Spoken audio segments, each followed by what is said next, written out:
Fireside Tailes with Wolfgang. Episode 16.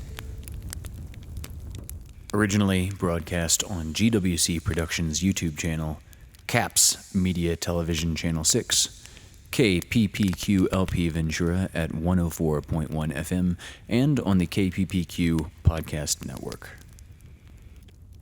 Greetings and salutations. I'm Hunter Ackerman, here to read some classic literature for you and my beastly feline companion Wolfgang. So Wolfus, what do you want to hear? This is a poem called Spring by Edna St. Vincent Millay.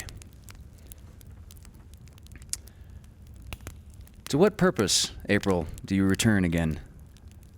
Beauty's not enough. You can no longer quiet me with the redness of little leaves open stickily. I know what I know. The sun is hot on my neck as I observe the spikes of the crocus. The smell of the earth is good.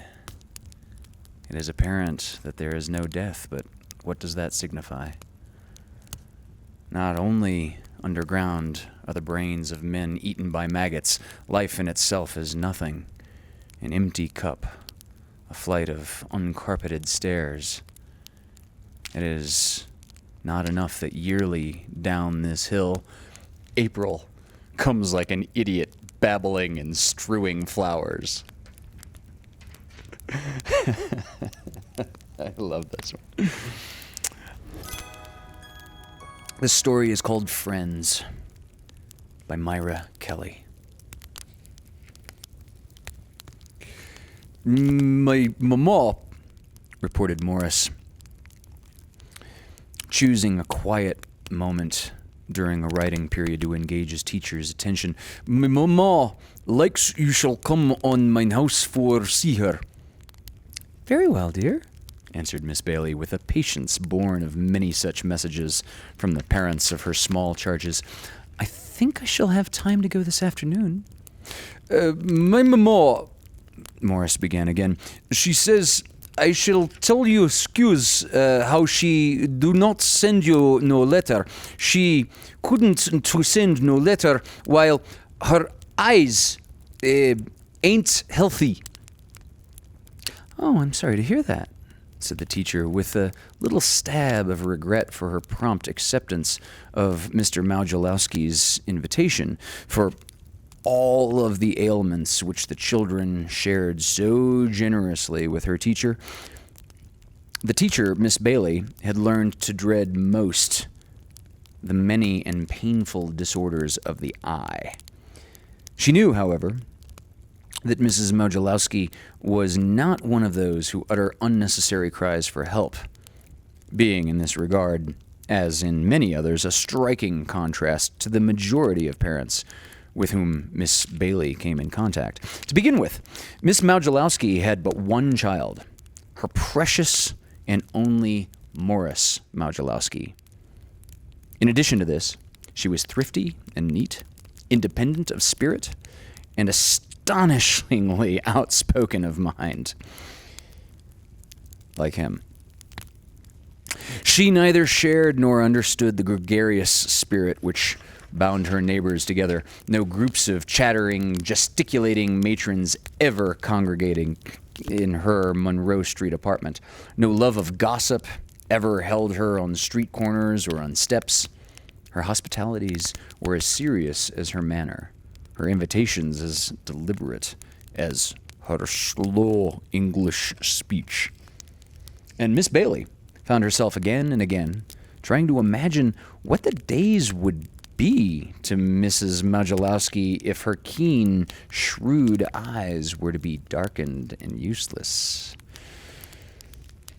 At 3 o'clock, she set out with Morris, leaving the board of monitors to set room 18 to rights with no more direct supervision than the occasional look and words from the stout Miss Blake, whose kingdom classroom lay just across the hall. And as she hurried through the early cold of a November afternoon, her forebodings grew so much that she was almost relieved to learn that Mrs. Mungjerrie's complaint was a slow-forming cataract, and her supplication that Miss Bailey would keep a watchful eye upon Morris while his mother was at the hospital undergoing treatment and operation. "But of course," Miss Bailey agreed. "I shall be delighted to do what I can, Mrs. Mungjerrie. Though it seems to me that one of your neighbors—" "Neighbors!" snorted the matron. "What you think the neighbors make with my little boy? They got 4, 5 dozens children themselves. They got no time for look on Morris. They come maybe in mine house and break mine dishes, and rubber on what is here and set by mine furniture and talks. What do they ever know over taking care on mine house? They ain't ladies. They is educated only on surface. Me, I was raised private and expensive in Russia. I was ladies. And you is ladies. You is Christian lady. That is unfortunate. But that makes me nothings. I want you shall look on Morris." But I can't come here and take care of him," Miss Bailey pointed out. You see that for yourself, don't you, Mrs. Mungjerrie? I'm sorry as I can be about your eyes, and I hope with all my heart that the operation will be successful, but I shouldn't have time to come here and take care of things. That ain't how my mama means," Morris explained. He was leaning against the teacher and stroking her hand-warming muff as he spoke.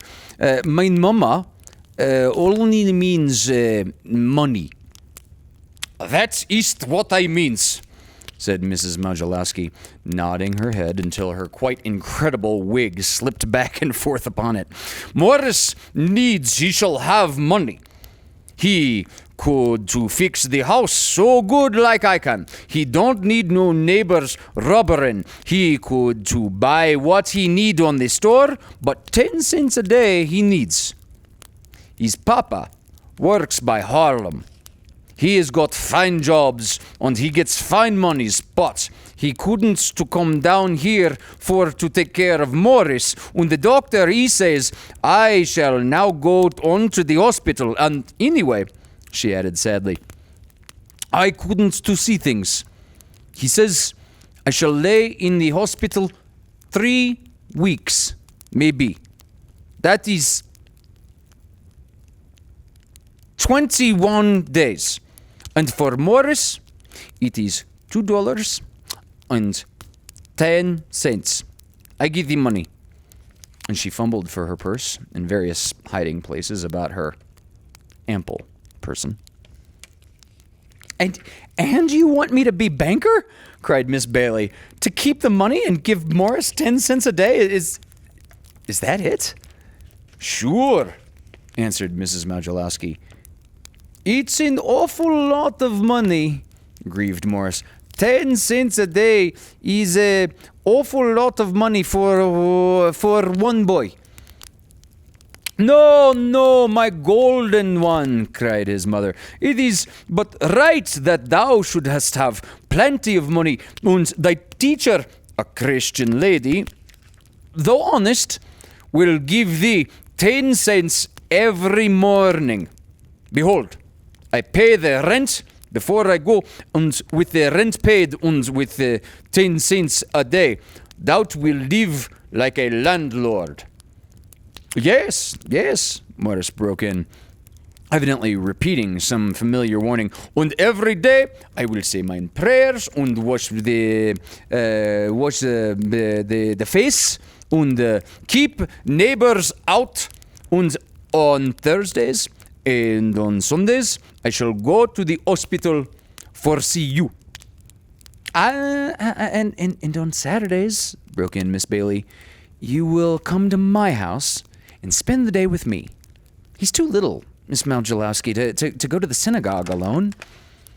"That would be awful nice," breathed Morris. I likes I shall go on your house. I am much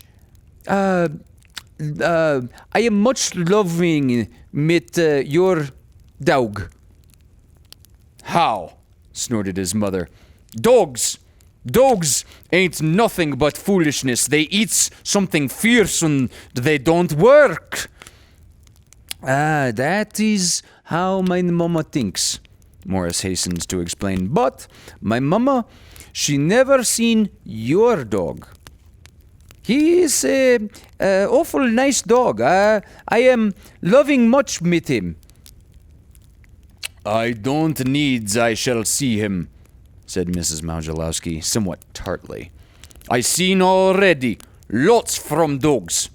Don't you go make no foolishness with him. Don't you go and get chowed off of him. No, of course not, Miss Bailey hastened to assure her. He will only play with Rover if I should be busy. He'll be safer at my house than he would be on the streets, and you wouldn't expect him to stay in the house all day. After more talk and many warnings, the arrangement was completed. Miss Bailey was entrusted with $2.10 and the censorship of Morris. A day or so later, Mrs. Mungjerrie retired, indomitable, to her darkened room in the hospital, and the neighbors were inexorably shut out of her apartment. All their offers of help, all their proffers of advice were politely refused by Morris. All their questions and visits politely dodged. And every morning, Miss Bailey handed her monitor of the goldfish bowl, Morris, his princely stipend, adding to it from time to time just a little bit of fruit. The Saturday after his mother's departure, Morris was in the company of the antiquated Rover, a collie who no longer roved farther than his own backyard, and who accepted Morris's frank admiration with a notable condescension and a few rheumatic, playful romps. Miss Bailey's mother was also hospitable, and her sister did what she could to amuse the quaint little child with the big eyes and the soft voice and the pretty little foreign manners he always had.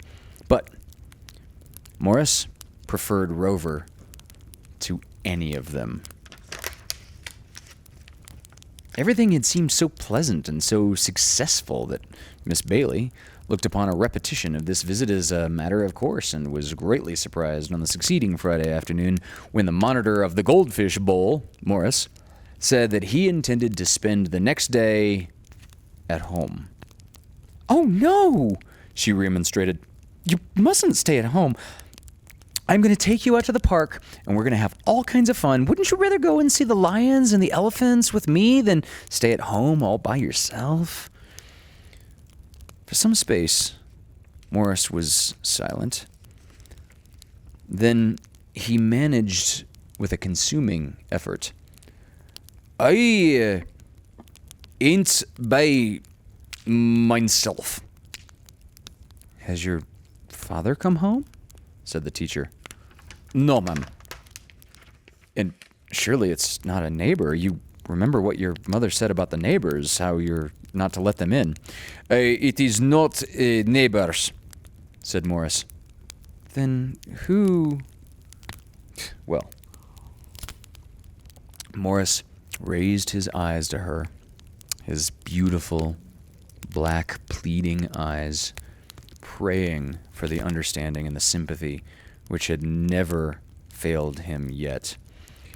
"It is a friend." "Nathan Spiderwitz?" she asked. Morris shook his head and gave teacher to understand that the monitor of the window boxes came under the ban of neighbor. "Well, who is it, dear?" she asked again. "Is it anyone that I know?" "No, ma'am." "None of the boys in school?" "No, ma'am." Have you known him long? No, ma'am. Does your mother know him? Oh, teacher, no, ma'am. My mama don't know him. Well, where did you meet him?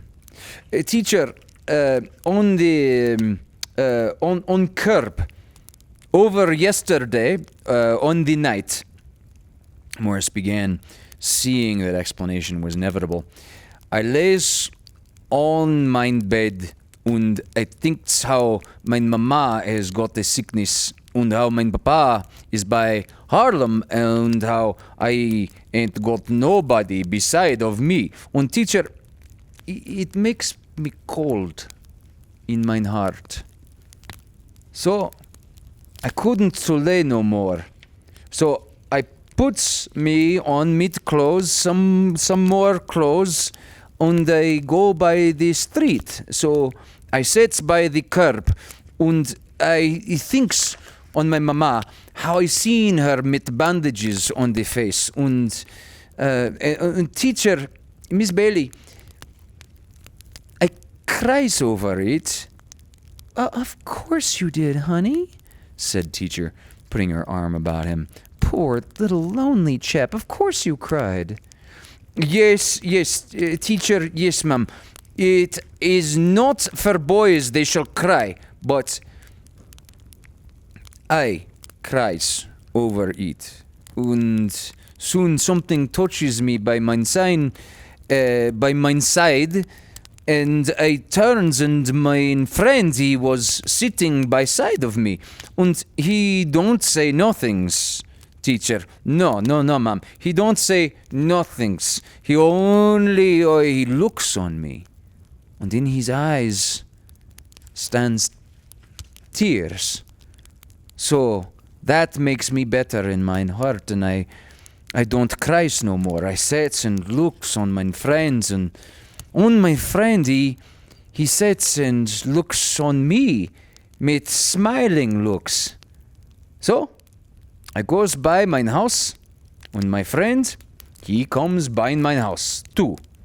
And I lays on my bed, and my friend, he lays by mine side. When all times in that night I open mine eyes and thinks on how my mama is got a sickness and my papa is by Harlem, mein friend, he is by mine side, and I don't cries. I don't cries never, no more the whiles my friend is by me. And I couldn't to go on to your house tomorrow. The whiles I don't know if my friend likes Rover.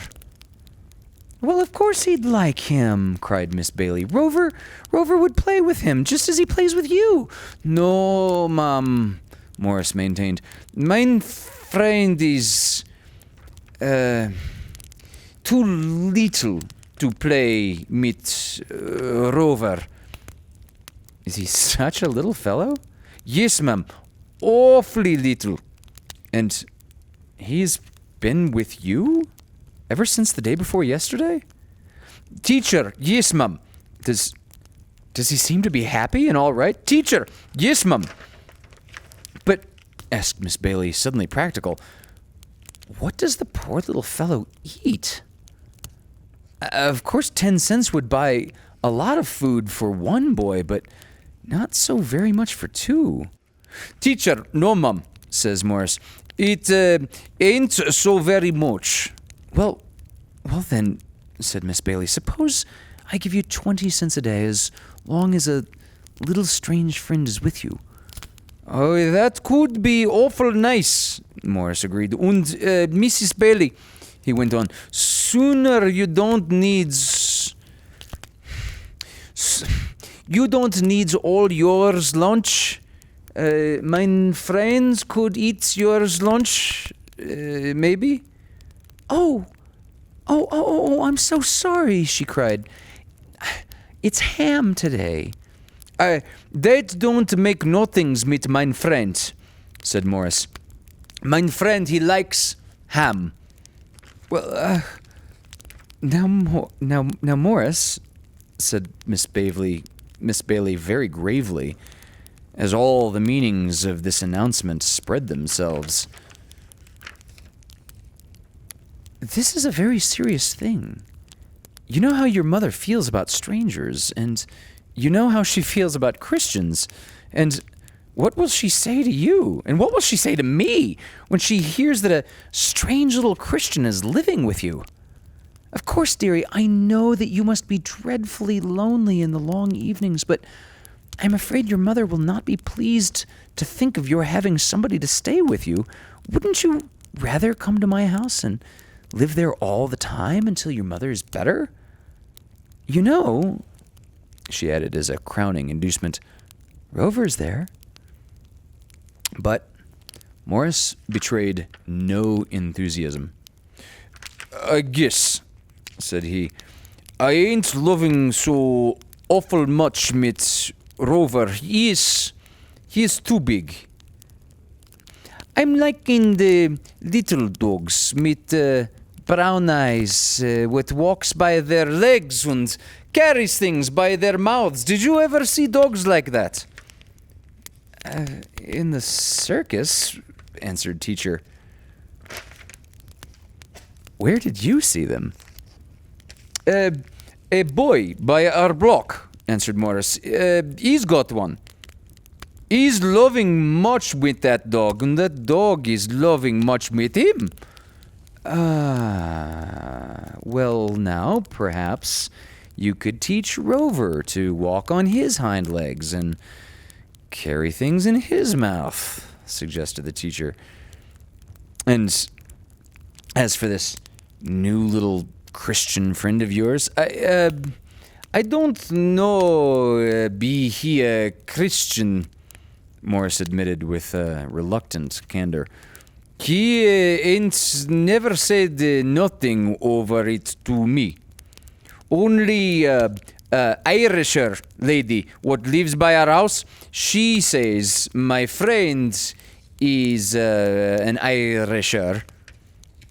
Well, very well, dear. Then of course he's a Christian, Miss Bailey assured him, and I shan't interfere with you tomorrow, but you may stay at home and play with him if you like. But we can't let this thing go on, you know. This kind of thing never would do when your mother comes back from the hospital. Have you thought of all that, Morris? You must make your friend understand it. I tells him, Morris promised. I don't know can he understand. He's very little. Well, then tell him once again, honey, Miss Bailey advised, and make him understand that he must go back to his own people as soon as your mother is well. Where are his own people? I can't understand how anyone so little could be wandering about with no one to take care of him. A teacher! I take care of him, Morris pointed out. All that night and all the next day, Miss Bailey's imagination reverted again and again to the two little ones in Mrs. Mungjerrie's immaculate apartment. Even increasing blindness had not been allowed to interfere with sweeping and scrubbing and dusting, and when Teacher thought of that patient matron as she lay in her hospital cot, trusting so securely to her Christian friend's guardianship of her son and their home, she fretted herself into feeling that it was her duty to go down to the Monroe Street apartment and investigate.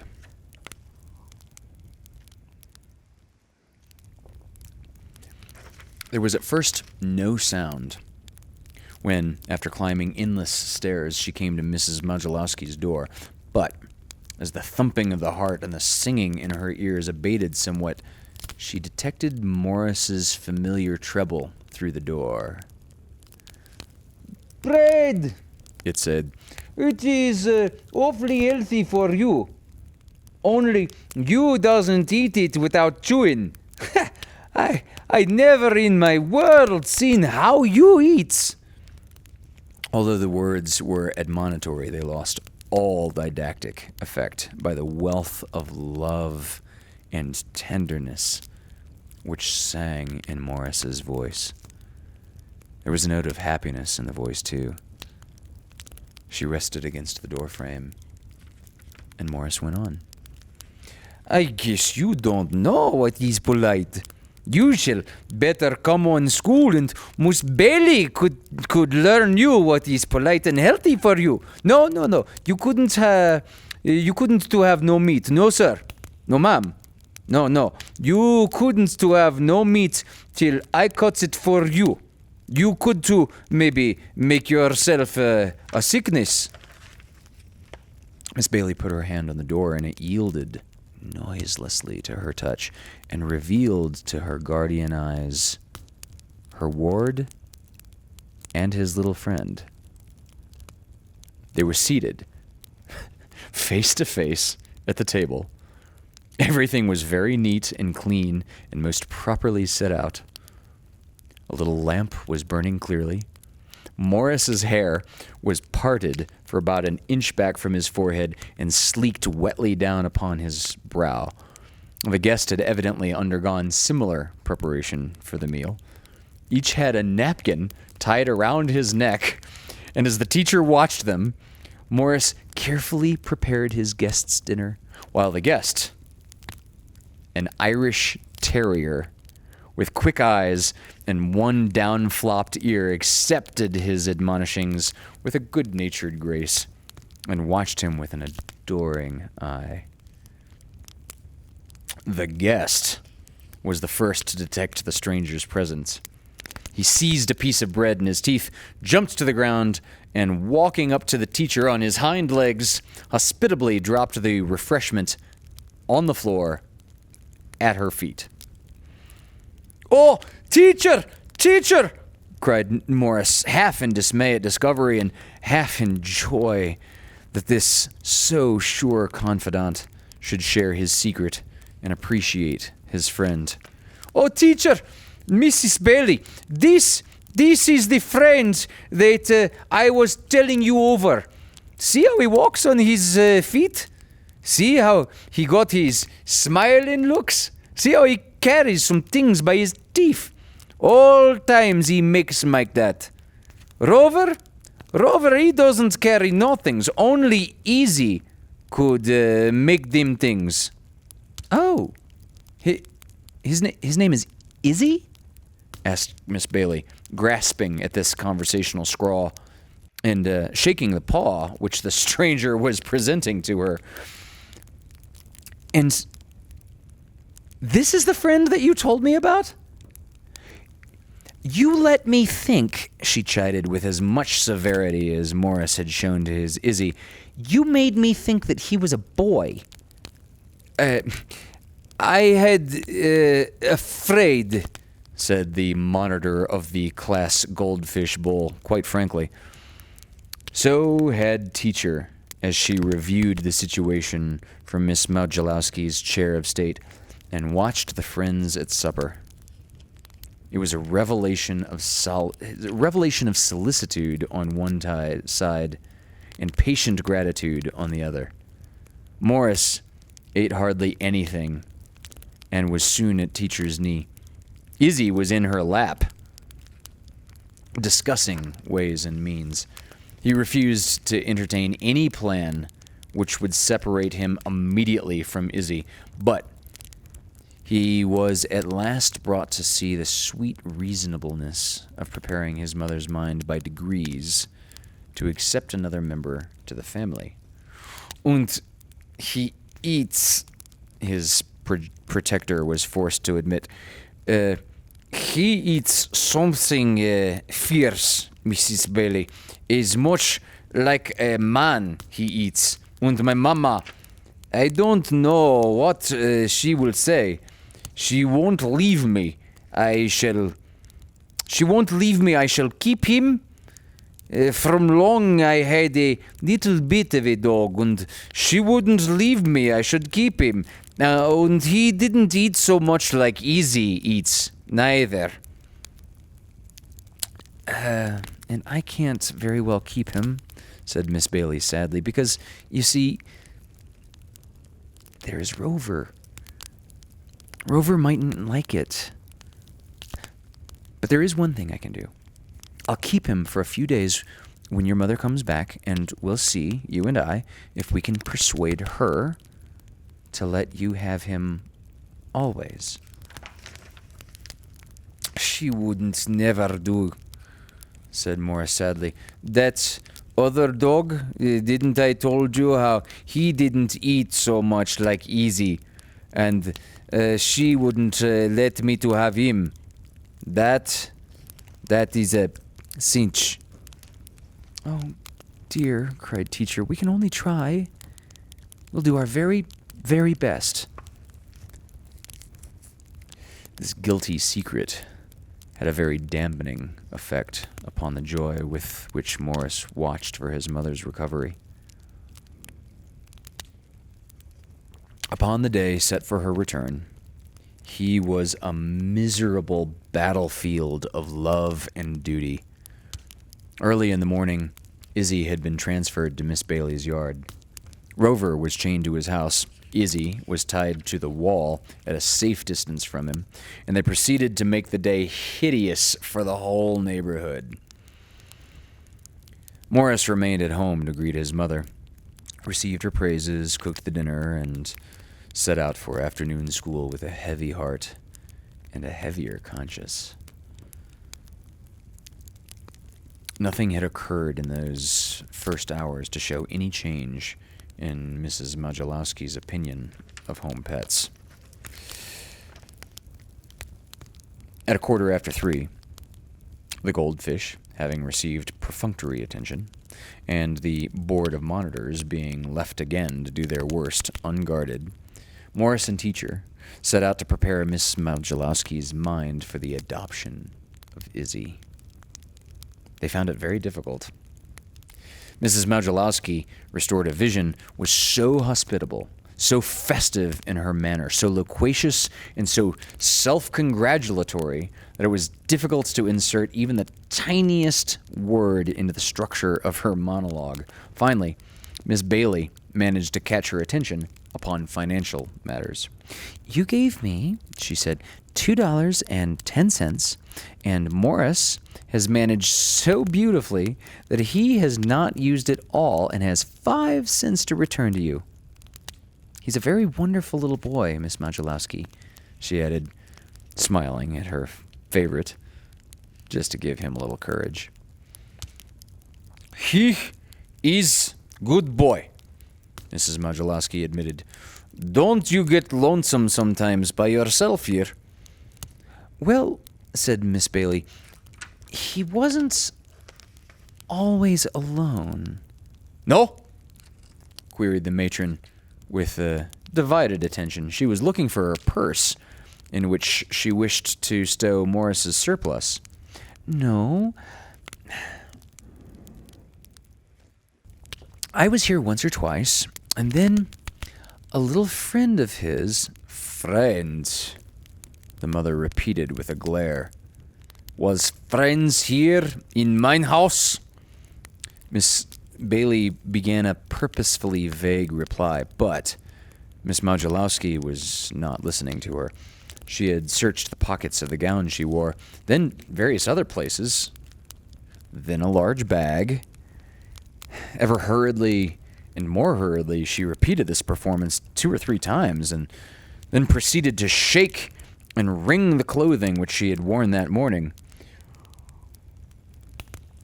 Gott! She broke out at last. Mein Gott! It don't stands! And she began to peer about the floor with eyes not quite yet adjusted. Morris easily recognized the symptoms. She's lost her pocketbook, he told Miss Bailey. Yes, I lost it, wailed Miss Mungjerrie. Then the whole party participated in the search. Over and under the furniture, the carpets, the bed, the stove, over and under everything in the apartment went Miss Mungjerrie and Morris. All the joy of homecoming and of well-being was darkened and blotted out by this new calamity. And Constance Bailey almost wept in sympathy. But the pocketbook was gone.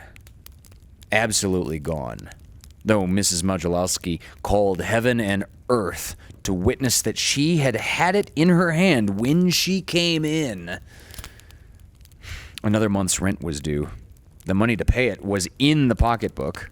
Mr. Mungjerrie had visited his wife on Sunday and had given her all his earnings as some salve to the pain of her eyes. Eviction, starvation, every kind of terror and disaster were thrown into Mrs. Mungjerrie's wailing. Miss Bailey was about to suggest as a last resort that a search should be made of the dark and crannied stairs where a purse might lie undiscovered for hours, when a dull scratching made itself heard through the general lamentation.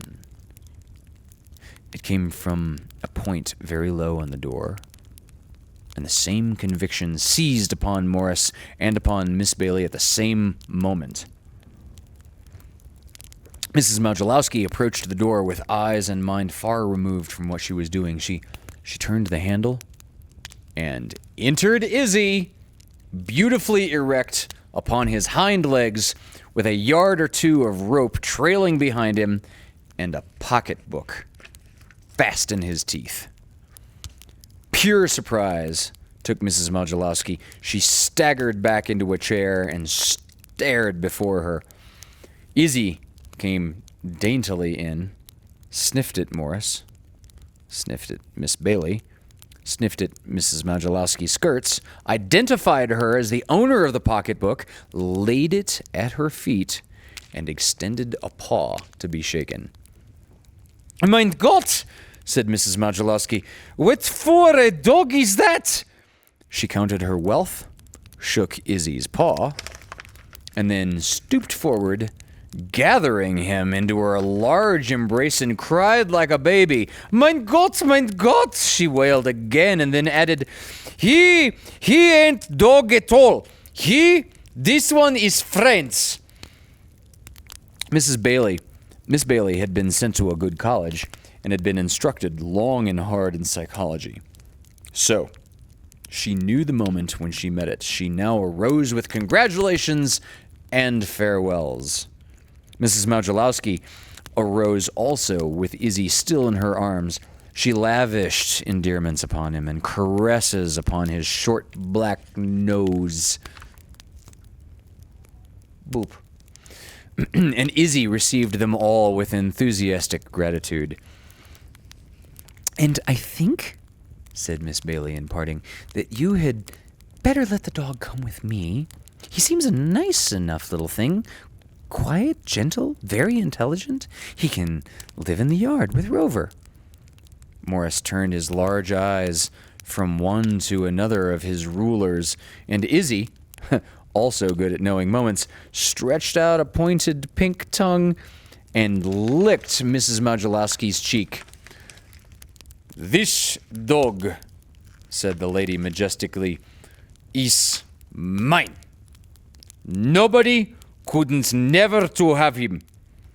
When I was in my trouble, it was that dog. Here, he stays with me. Morris, my golden one, you wouldn't to have no feelings about Mama having dogs. You wouldn't to have Mads?" No, ma'am," responded her obedient son. "Mrs. Bailey, she says it for boys. They should make all things what is meat-loving cats and dogs and horses.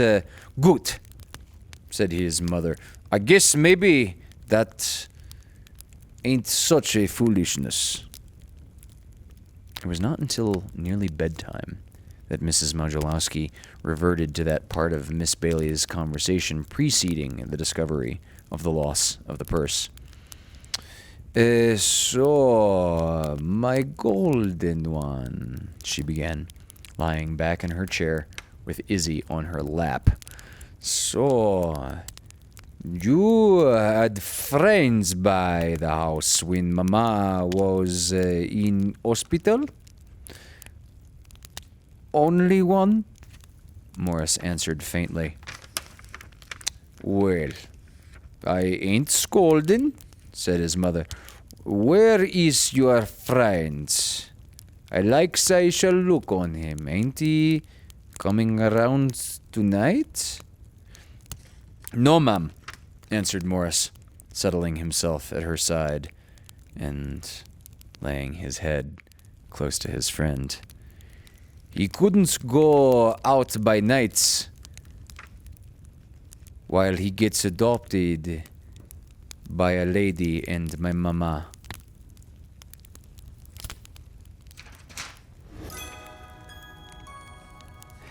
This is another excerpt from Walden Pond by Henry David Thoreau. This is called Baker Farm.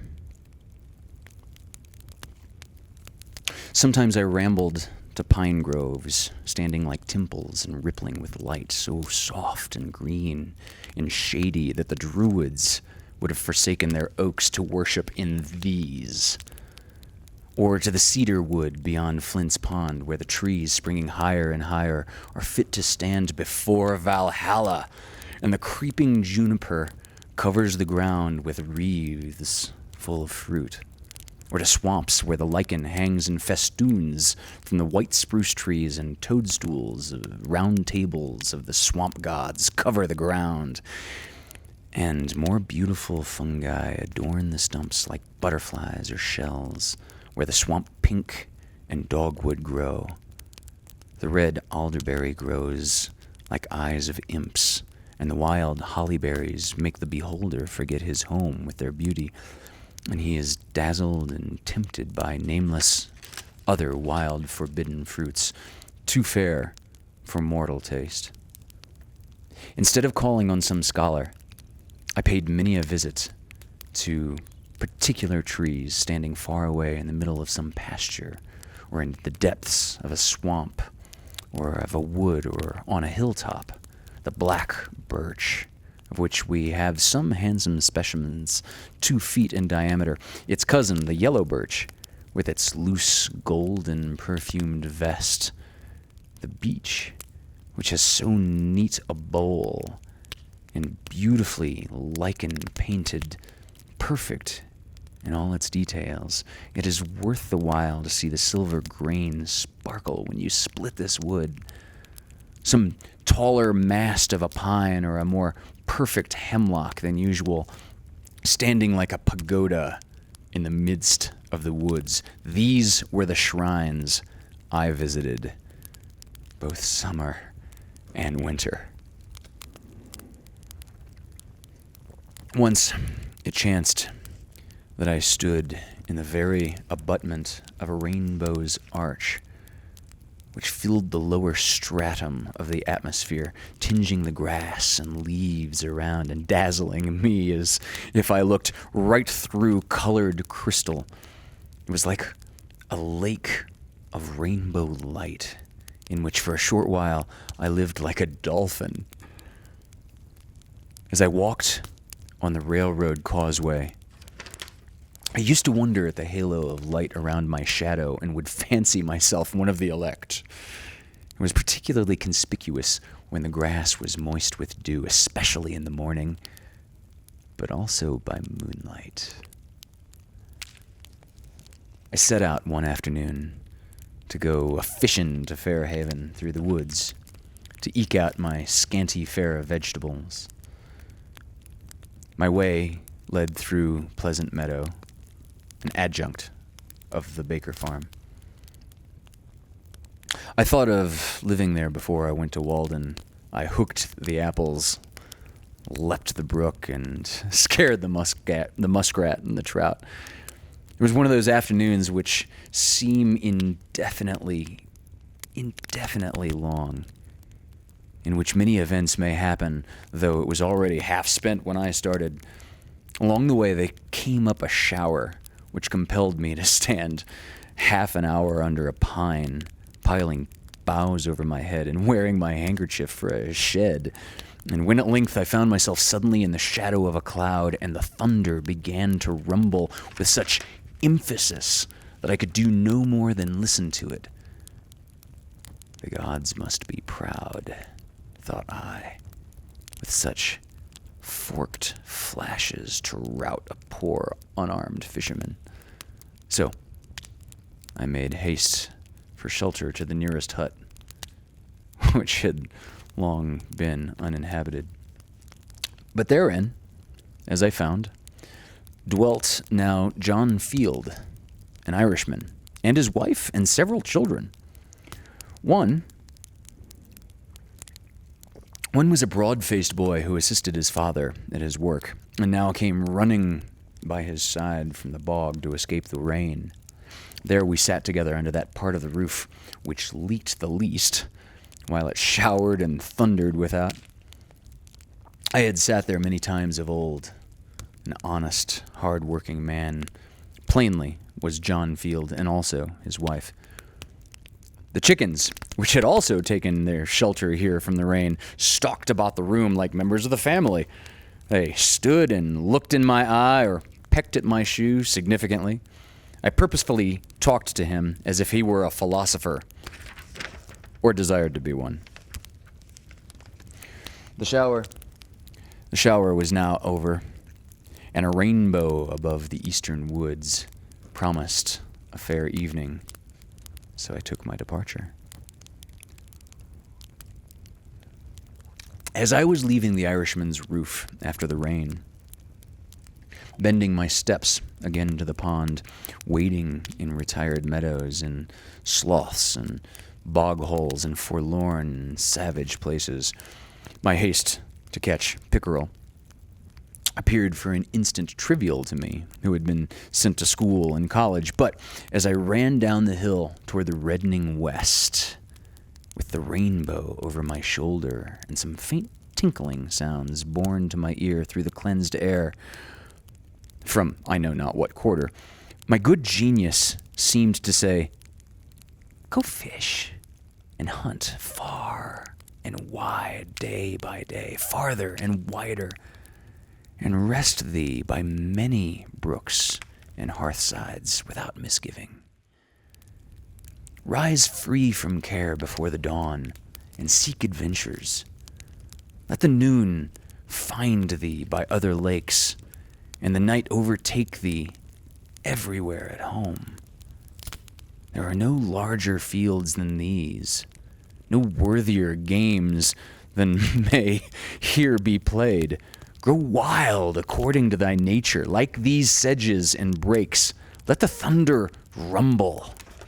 Take shelter under the cloud. Enjoy the land, but own it not. Through want of enterprise and faith, men are where they are, buying and selling, and spending their lives like serfs. I should be glad if all the meadows on the earth were left in a wild state, if that were the consequences of men's beginning to redeem themselves.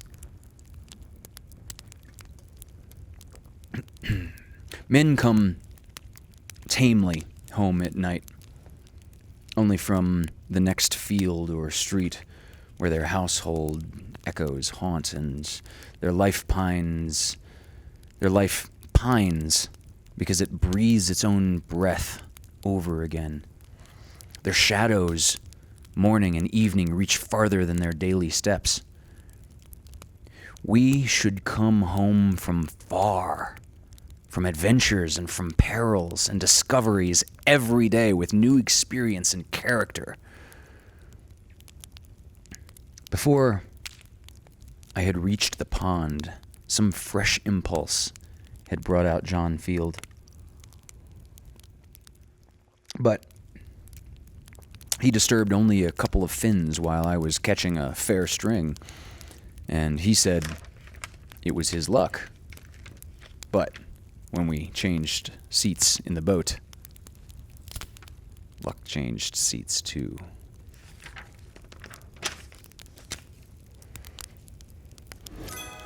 This is Old Possum's Book of Practical Cats by T.S. Eliot. From that book, this poem is called Mungjerrie and Rumpleteazer. Mungjerrie and Rumpleteazer were a very notorious couple of cats. As knockabout clowns, quick-change comedians, tightrope walkers, and acrobats. They had an extensive reputation. They made their home in Victoria Grove. That was merely their center of operation, for they were incurably given to rove. They were very well known in Cornwall Gardens, in Launceston Place, and in Kensington Square. They had really a little more reputation than a couple of cats can very well bear. Can relate to that, can't you? If the area window was found ajar and the basement looked like a field of war, if a tile or two came loose on the roof, which presently ceased to be waterproof, if the drawers were pulled out from the bedroom chests and you couldn't find one of your winter vests, or after supper one of the girls suddenly missed her Woolworth pearls, then the family would say, "It's that horrible cat! It was Mungjerrie or Rumpleteazer," and most of the time, they left it at that.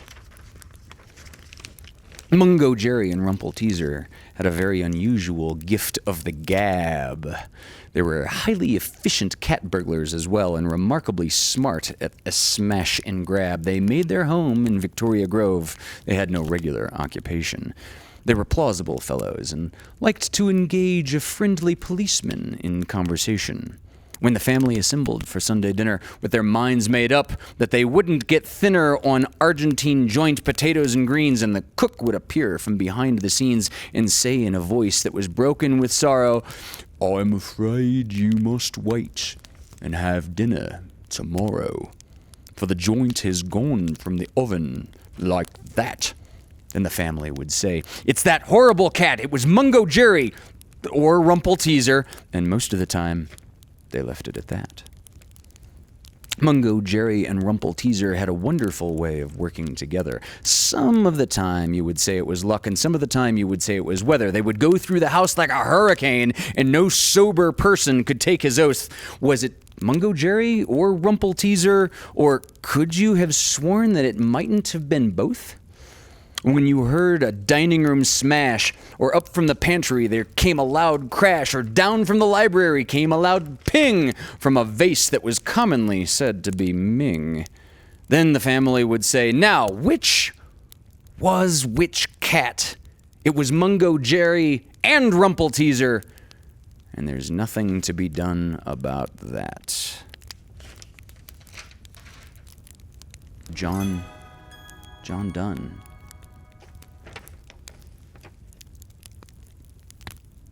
No man is an island entire of itself. Every man is a piece of the continent, a part of the main. If a clod be washed away by the sea, Europe is the less, as well as if a promontory were, as well as if a manor of thy friends or of thine own were. Any man's death diminishes me, because I am involved in mankind, and therefore never sinned to know for whom the bell tolls. It tolls for thee.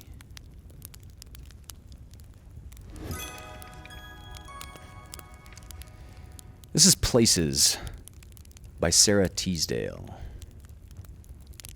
There was a bush with scarlet berries, and there were hemlocks heaped with snow. With a sound like surf on long sea beaches, they took the wind and let it go. The hills were shining in their samite. Fold after fold they flowed away. Let come what may, your eyes were saying. At least we two have had today. Thank you for joining us for this episode of Fireside Tailes with Wolfgang. To view more of my work, check out my YouTube channel at Hunter's Acoustic Cabin. Directed by Hunter Ackerman. Endorsed by Wolfgang Beastly. Produced by GWC Productions. Originally broadcast on GWC Productions YouTube channel, CAPS Media Television Channel 6, KPPQ LP Ventura at 104.1 FM, and on the KPPQ Podcast Network.